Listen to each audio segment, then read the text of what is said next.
Contract ఏఎన్ఎంలకు పరీక్ష విధానం రద్దు చేసి యథావిధిగా రెగ్యులర్ చేయాలని వైద్యారోగ్య శాఖ ఉద్యోగ సంఘాల పోరాట కమిటీ ఆధ్వర్యంలో కలెక్టర్ ఆఫీసు ఎదుట ఆందోళనకు దిగారు.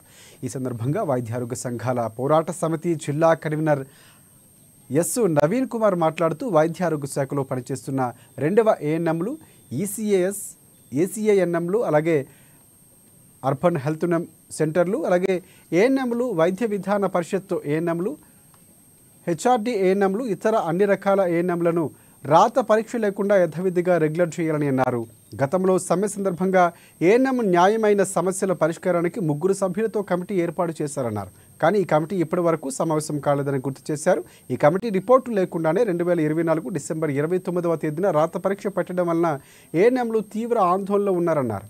వెంటనే ప్రభుత్వం ఇచ్చిన హామీలను అమలు చేయాలని కోరారు.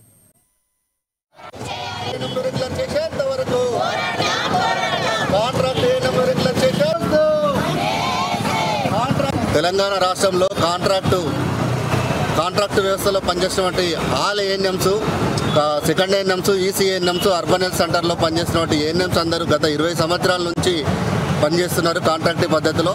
వీళ్ళందరినీ రెగ్యులర్ చేయాలని గత సంవత్సరం క్రితం మేము 45 రోజులు సమ్మె చేయడం జరిగింది. ఆ సమ్మె సందర్భంగా ప్రభుత్వము మాకు హామీ ఇవ్వడం జరిగింది.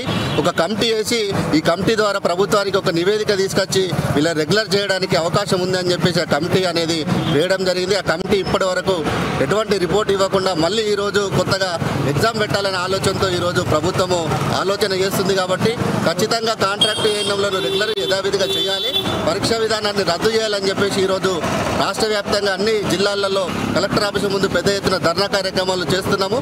మా యొక్క డిమాండ్ను పరిష్కారం చేయాలని రేపు కమిషనర్ గారికి, ప్రిన్సిపల్ సెక్రటరీకి, హెల్త్ మినిస్టర్కు సమ్మె నోటీస్ ఇవ్వడం జరుగుతుంది. ఈ 15 రోజుల కాలంలో మా యొక్క సమస్యలు పరిష్కారం కాకపోతే బడుగు బలహీన వర్గాల ప్రజలకు విద్య, వైద్యం, ఉపాధి, ఇల్లు